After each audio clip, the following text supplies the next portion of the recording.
The thing about galactic civilization, the real backbone of it, the piece that kept 1,000 species from tearing each other apart over trade disputes and territorial claims, wasn't diplomacy. It wasn't the treaties, the councils, or the carefully worded accords that took decades to negotiate. No, the secret sauce that kept the peace was much simpler. Everybody was always watching everybody else. Surveillance technology had reached such a pinnacle of perfection that the very concept of getting away with something had become quaint, a relic of primitive times.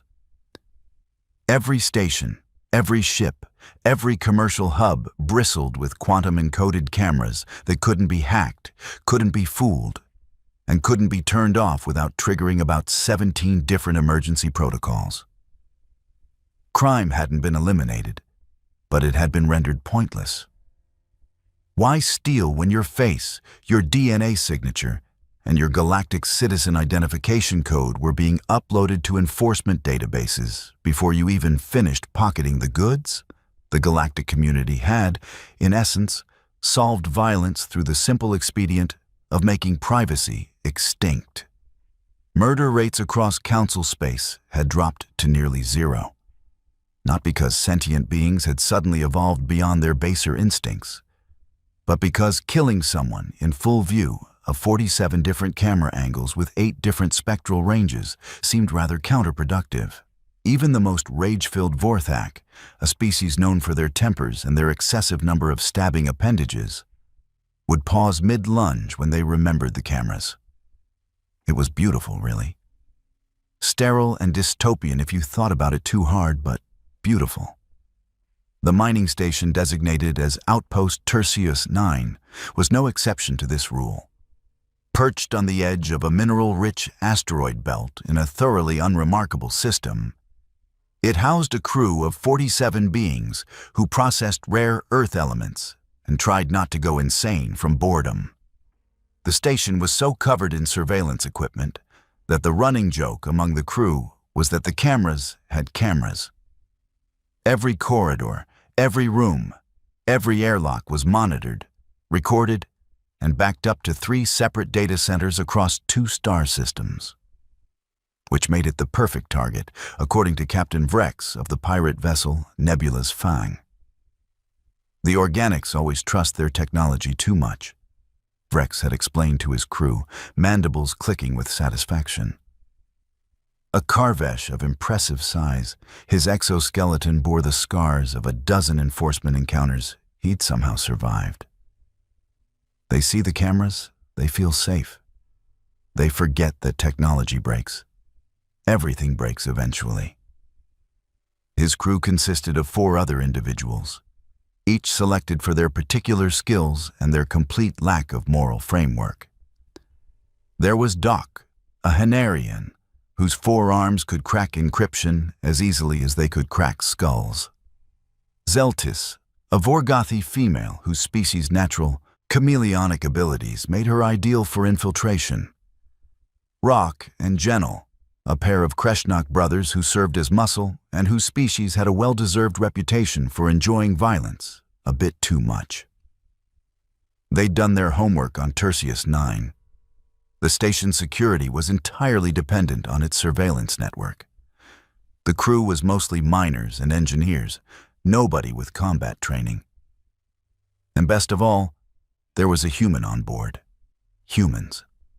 The newest species to join the galactic community, and the source of endless amusement to the rest of the galaxy. They'd arrived with their quaint chemical rockets and their adorable ideas about diplomacy, and the established powers had welcomed them the way a prestigious university might welcome a particularly enthusiastic but hopelessly outclassed applicant. Sure, come on in. Try not to break anything. The thing that nobody mentioned, because it seemed rude, was that humans were soft. Not metaphorically, literally soft. No natural armor, no claws, no venom, no redundant organs. They came from a gravity well that most species considered light exercise, and an atmosphere that was frankly bland. Their reaction times were middling, their senses were mediocre, and their physical strength was unremarkable. The human assigned to Tertius 9 was a female named Kira Okonkwo, an engineer who joined the exchange program with impressive credentials and an apparently sunny disposition. She'd been on the station for 8 months, during which she'd proven herself competent at maintaining the processing equipment and pleasant in the crew common areas. The station commander, a pragmatic Felixian named Torven, had noted in his logs that Kira was exactly what you'd expect from a human. Friendly, clever with tools, and absolutely no threat to anyone. Vrex had read those logs after Doc had sliced into the station's communication systems. He'd laughed until his mandibles ached. The plan was elegant in its simplicity. Doc had crafted a virus that would cascade through Tertius 9's surveillance network, creating what would appear to be a catastrophic system failure. No cameras, no recordings, no evidence. They'd board during the blackout, secure the crew, empty the station's considerable stores of processed platinum and iridium, and vanish before the surveillance system came back online. Even if the crew reported the raid, without video evidence, the enforcement investigation would go nowhere. 47 conflicting eyewitness testimonies from 47 different species with wildly different perceptual frameworks. The courts would spend years sorting through that mess. The virus deployed exactly as planned. Doc watched from the nebula's fang as every camera on Tertius 9 flickered and died, the surveillance network collapsing like a house of cards. The station's emergency protocols activated, bathing the corridors in red alert lighting. But that hardly mattered. By the time anyone could respond to the distress signal, they'd be long gone. "Dock and board," Vrex ordered. "Quick and clean. Round up the crew, grab the goods, leave. Nobody does anything stupid." They breached through the auxiliary airlock, cutting through the emergency seal with professional efficiency. The crew of Tertius 9, already panicked by the system failure, offered no resistance. Within 20 minutes, 46 beings were secured in the station's main cargo bay, bound and terrified. 46. Vrex counted twice, his compound eyes scanning the huddled group. The manifest listed 47 crew members. Torven, the station commander, managed to maintain some dignity despite his restraints. The human? Kira. She was in the lower engineering section when you breached. Where exactly? Sub-level 3, near the thermal regulators. But she'll have heard the alarms. She's probably hiding. Vrex clicked his mandibles in what might have been amusement. One human, hiding somewhere in this station? He turned to his crew. "Rock, Genel, go find our missing engineer. Try not to damage her. Humans are fragile." The Kreshnak brothers grinned, an expression that involved far too many teeth, and headed for the lower levels. They didn't come back. After 30 minutes, Vrex's communication implant crackled. "Rock, report." Silence. "Genel?" More silence. Zeltis, who'd been inventorying the processed minerals, looked up. Could they have gotten lost? In a station this size? Unlikely. Vrex's mandibles twitched with irritation. "Doc, access the station's internal schematics. Map the most likely locations for a human to hide." "Already on it, Captain. But without the cameras..." Doc's multiple hands danced across his portable terminal. "There. Sub-level 3 has extensive service tunnels for maintenance access. She's probably in there. It's a maze, though." "Wonderful." Vrex gestured to Zeltis. "Go find those idiots and the human, quickly." Zeltis activated her chameleonic skin and disappeared into the chromatic wash of the alarm lighting, heading toward the lower levels. She found Rock in a service corridor near the thermal regulators. Or rather, she found what was left of him. The Kreshnak's body was wedged into a ventilation shaft, and from the way his neck was bent, he'd been shoved there with considerable force. His weapon was missing. There was no blood, no signs of struggle, just a body tucked away where nobody would casually find it. Zeltis felt something unfamiliar crawl up her spine. Fear. She'd been on dozens of raids, faced enforcement squadrons, survived void exposure. But this was different. This was wrong. "Captain," she subvocalized into her comm, "Rock is dead. Genel is missing. I think we need to abort." Vrex's response was immediate. "Dead? How?" "Looks like blunt force trauma. Neck broken. I don't..." The lights in the corridor went out. Not the alarm lights. Those were on emergency power. The work lights that Zeltis had activated to search the area. They simply died, plunging the corridor into the red-tinted darkness of the emergency system. Zeltis's species had excellent night vision, but in that moment, she wished she didn't.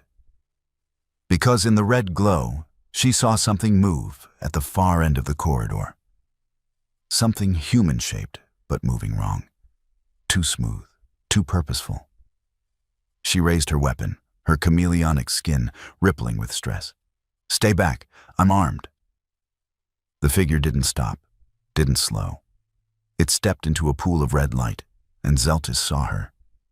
Kira Okonkwo stood maybe 165 centimeters tall.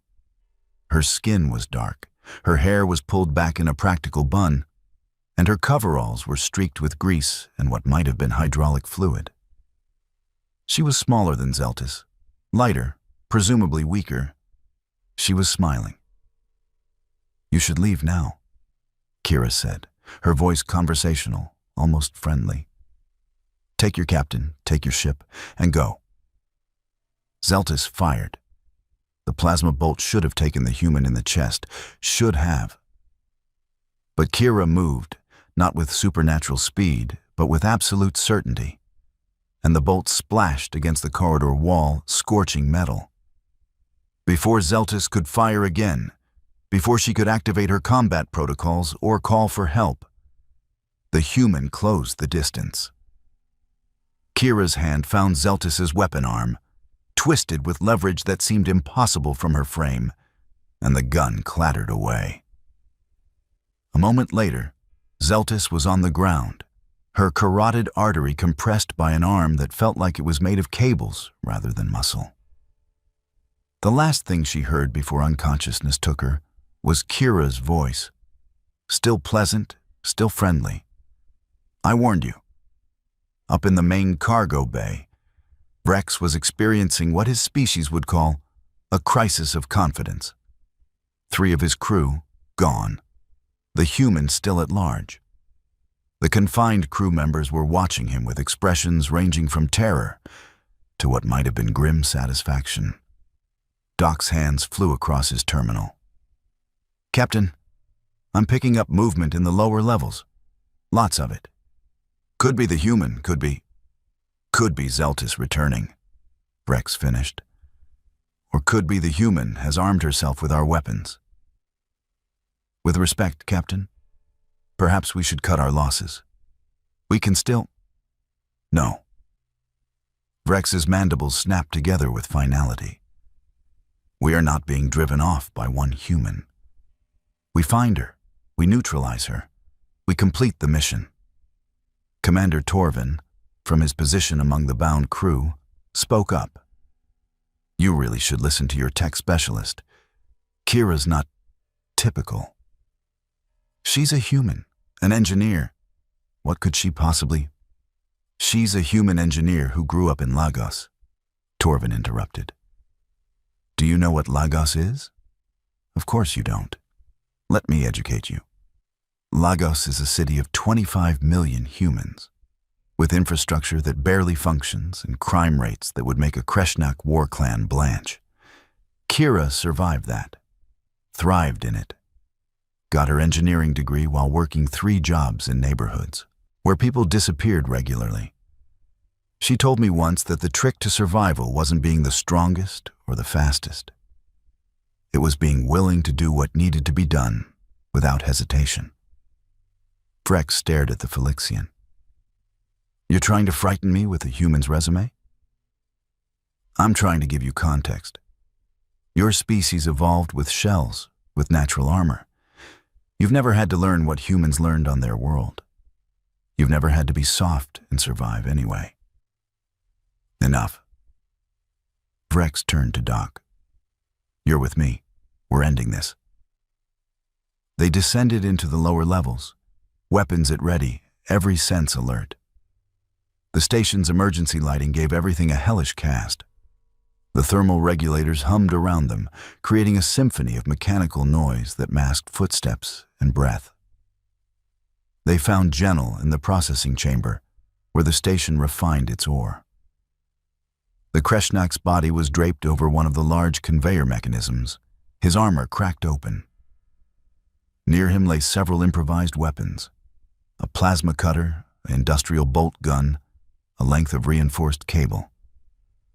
Doc's voice was barely a whisper. Captain, we need to go. Now. That human, she's been using the station's equipment. She's turned the entire lower level into a trap. Kira finished, stepping out from behind a processing column. She held Zeltis's plasma pistol in one hand and what looked like a welding torch in the other. Her coveralls were now definitely stained with blood, not her own. Which you just walked into. Vrex raised his weapon, but his hands were shaking. You're cornered. We have the high ground. We have the crew. You have nothing. Kira interrupted. Your virus killed the cameras. That was clever. But you know what cameras do? They record. They witness. They provide accountability. She took a step forward. Do you know what happens when humans don't have witnesses? Doc fired. His shot went wide, not because his aim was off, but because Kira had already moved, circling to their flank with a grace that belied her species' reputation for clumsiness. She fired the plasma pistol, not at them, but at a coolant line above their heads. Supercooled liquid nitrogen sprayed across the chamber, and in the chaos, she vanished into the machinery. Find her! Vrex shouted, but his voice carried a note of panic he'd never heard in himself before. They split up, which was, in retrospect, the last mistake they would make. Doc found himself in a narrow corridor between two massive ore processors. The machines vibrated with enough force to make his exoskeleton ache. He heard something behind him, spun, fired at shadows. You want to know what humans are like without witnesses? Kira's voice echoed from everywhere and nowhere. Let me tell you a story. My species spent most of its evolutionary history as prey. We weren't the biggest or the strongest. We didn't have claws or fangs or armor. But we had something else. We had endurance, persistence, and we had a willingness to use tools. Doc fired again, his four arms working frantically to cover all angles. You're trying to intimidate me with anthropology? I'm trying to educate you. See, when you grow up on Earth, especially in places like Lagos, you learn something important. You learn that nice is a choice. Civilization is a choice. Mercy is a choice. And when people take those choices away... She stepped out from behind an ore processor, and in the red light, her smile was terrible. We remember what we were before we chose to be nice. Doc never got to fire his weapon. The industrial bolt gun she'd modified punched through his exoskeleton like tissue paper, and his last thought was that he'd been absolutely right. Technology did break. Everything broke eventually. Vrex found himself alone in the thermal regulation chamber, surrounded by the bodies of his crew. His weapon was raised, his compound eyes scanning every shadow. But he already knew the truth. He'd lost. lost to a single human who turned his own plan against him. "You can't kill me," he called out, trying to keep his voice steady. "Even without cameras, the crew saw us. They know what we look like. You kill me, enforcement will hunt you down."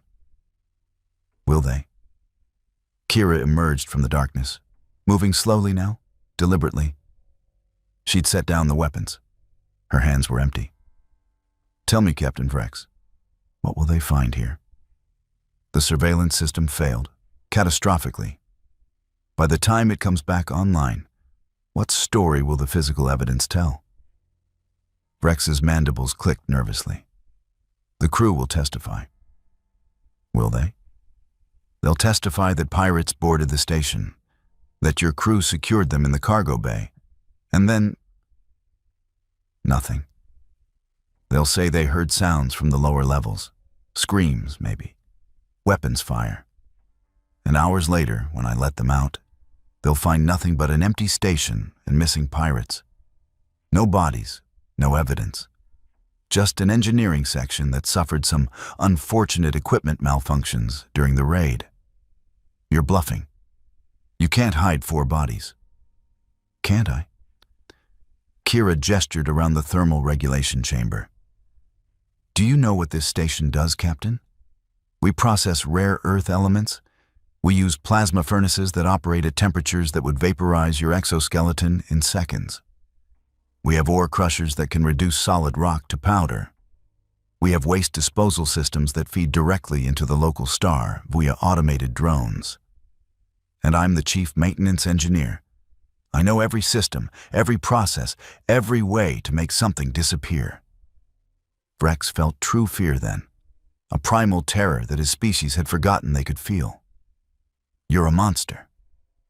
"No," Kira corrected, and her voice was tired, sad even. "I'm a human, and you forgot something important about my species. We didn't claw our way to the top of our food chain by being the biggest or the strongest. We did it by being the most persistent, the most adaptable, and the most absolutely ruthless when pushed. You took away the cameras. You took away the witnesses. You cornered me." She paused. "You made me remember what I was before civilization taught me to be nice." Vrex tried to run. He actually made it to the corridor before the industrial bolt gun, modified, precise, devastating, caught him in the thorax. He collapsed, ichor pooling beneath him, his compound eyes dimming. Kira stood over him, her expression unreadable. "The cameras will come back online in 3 hours. By then, you and your crew will be gone. The station will be clean. And the story everyone will tell is about the mysterious pirate crew that vanished without a trace. People will speculate. Maybe you fled. Maybe you killed each other.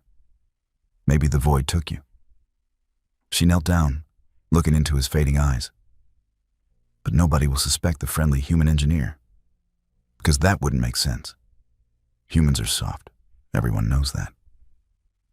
She stood, surveying the chamber with the practiced eye of someone planning a major cleaning operation. "The thing about being underestimated, Captain, is that it gives you room to work." 3 hours later, the surveillance systems came back online across Tertius 9 with a series of harmonious chimes. Commander Torvin and the crew, freed from their restraints, found the station's lower levels eerily clean. The thermal regulators hummed with their normal efficiency. The processing chambers showed no signs of violence. Even the scorch marks from the plasma fire had been buffed away. Kira Okonkwo was found in the engineering office, covered in grease, working on repairing the surveillance system's main server. She looked up as Torvin entered, her expression exhausted but relieved. "Commander, thank the stars you're safe. I heard the alarms, got trapped in the lower levels when the systems failed. Are the pirates gone?" Torvin looked at her for a long moment. He'd lived a long life, seen many things. understood many truths. He knew what the human was really asking. "Yes," he said finally. "The pirates are gone. No sign of them anywhere. It's the strangest thing. Maybe they panicked when the cameras went down," Kira suggested, wiping her hands on a rag. "Realized they wouldn't have surveillance coverage to know if enforcement was coming. Sometimes people make bad decisions when they can't see what's happening." "Sometimes," Torvin agreed. He noticed her hands were shaking slightly. Adrenaline, probably, or the aftermath of whatever had really happened in these lower levels. "I'll need to file a report. It'll be interesting to write. No footage, no bodies. Just a pirate crew that appeared and then vanished." "Like ghosts," Kira said. "Like ghosts," Torvin repeated. He turned to leave, then paused. "Kira, the thermal furnaces. They're running unusually hot today." "Emergency purge cycle," she explained without hesitation. "Had to burn out some contamination that got into the system during the malfunction. Standard maintenance procedure." "Of course." Torvin nodded slowly. "Standard maintenance. I'll note that in my report."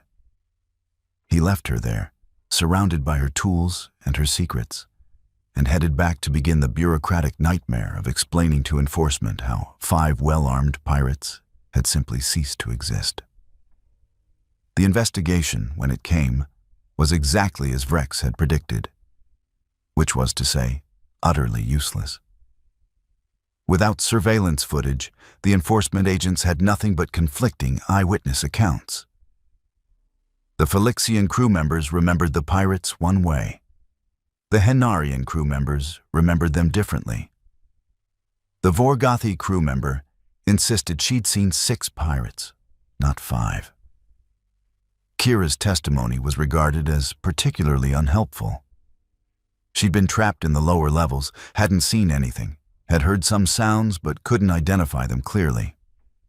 She'd spent most of the raid hiding and trying to repair the surveillance system.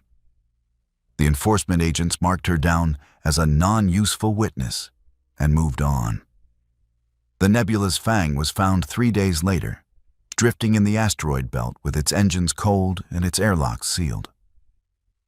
The ship was empty.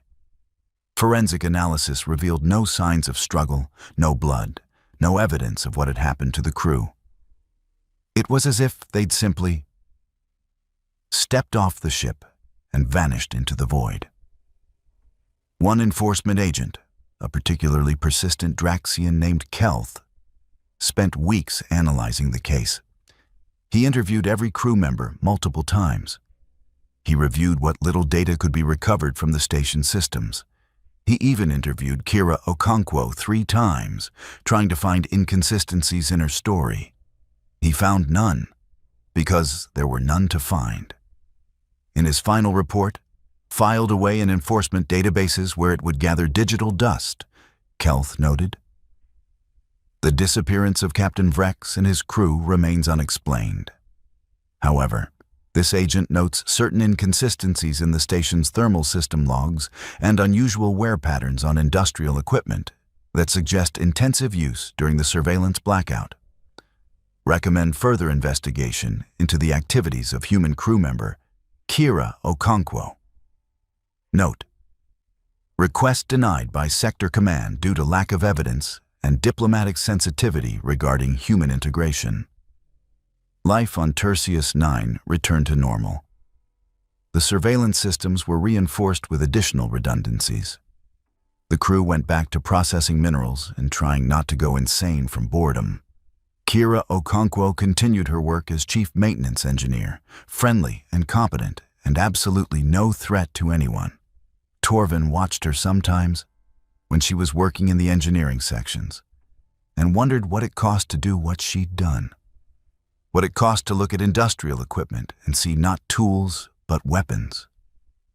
What it cost to smile pleasantly at her crewmates while knowing exactly what she was capable of when the cameras went dark.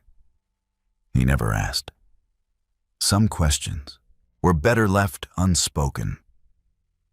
In the broader galactic community, the incident at Tertius 9 became a minor legend among enforcement circles. The mysterious case of the vanishing pirates.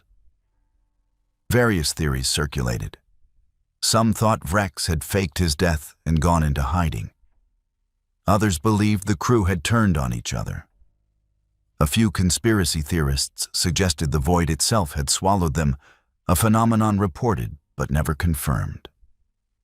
Nobody suspected the human, because that would be absurd. Humans were soft. Everyone knew that. But among certain circles, the enforcement agents who dealt with the rougher edges of galactic civilization, the station commanders who worked in isolated outposts, the veterans who'd seen enough to know that the universe was stranger than anyone wanted to admit. A new awareness began to percolate. It started as a joke. Don't corner a human when the cameras are off. Shared in bars, in break rooms, in the quiet spaces where people spoke truths they wouldn't say officially. Then it became a warning. Then it became policy. Revised enforcement protocols, distributed quietly to border stations and remote outposts. In event of security incident involving human personnel, maintain surveillance coverage at all costs. Do not allow humans to operate in unmonitored environments during crisis situations. Note: humans have demonstrated unexpected adaptability and resourcefulness when standard safety protocols fail. The bureaucrats who wrote these protocols didn't understand why they were necessary. They just knew that station commanders who'd worked with humans had requested them, and enforcement agents who'd investigated incidents like Tertius 9 had seconded the requests. Kira Okonkwo served out her 3-year assignment on Tertius 9 with distinction. It means she received commendations for her work improving the station's efficiency. She was offered a position at a more prestigious facility closer to core systems. She accepted. On her last day, Torvin walked her to the shuttle bay. They didn't speak much. What was there to say? At the airlock, she paused and turned to him. "Commander, can I ask you something?" "Of course." "Do you think they would have killed us if they'd gotten what they wanted?" Torvin considered the question. "Probably not. Pirates want profit, not murder charges. They would have left us alive to testify." "So I might have overreacted." There was no humor in her voice, just exhaustion.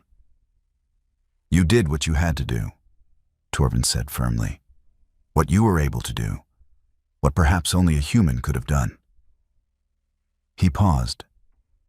"The galaxy thinks your species is soft because you don't have armor or claws or venom. But they're wrong. Humans are soft on the outside because you're hard on the inside. Hard enough to do what needs doing, hard enough to survive it afterward." Kira looked at him for a long moment, then nodded. "Thank you, Commander, for understanding. Thank you, Engineer Okonkwo, for saving my crew." He extended a hand, a human gesture he'd learned specifically for this moment. "And for reminding me that surveillance systems only work when everyone plays by the same rules. The moment someone breaks those rules, the cameras become irrelevant." She shook his hand, boarded the shuttle, and left Tertius 9 behind. The thing about galactic civilization, the real backbone of it, the piece that kept 1,000 species from tearing each other apart, was surveillance. Everybody watching everybody else, all the time, creating a society where violence was impossible because there were always witnesses. But late at night, in remote stations on the edges of civilized space, station commanders and security personnel sometimes thought about Tertius 9. About what happened when the cameras failed. About what lurked beneath the surface of the friendly, cooperative, seemingly harmless humans who joined their community. They thought about it, and they made very sure their surveillance systems had redundancies, and backups for the redundancies, and monitoring systems for the backups. Because they'd learned something important. The cameras didn't prevent violence. They just made it unprofitable. And if you cornered something that was willing to work for free, willing to operate at a loss, willing to do terrible things, not for profit but for survival, well, then all the cameras in the galaxy wouldn't save you. Somewhere in the core systems, Kira Okonkwo went about her life. She made friends, maintained industrial equipment, smiled at her colleagues. She was exactly what everyone expected from a human. Friendly, clever with tools, and absolutely no threat to anyone. Unless the cameras went dark, unless there were no witnesses, unless you backed her into a corner and made her remember what humanity had been before its civilization taught them to play nice. The galaxy called humans soft, and humans smiled and accepted the label. Because being underestimated was useful. Because nobody worried about the soft species.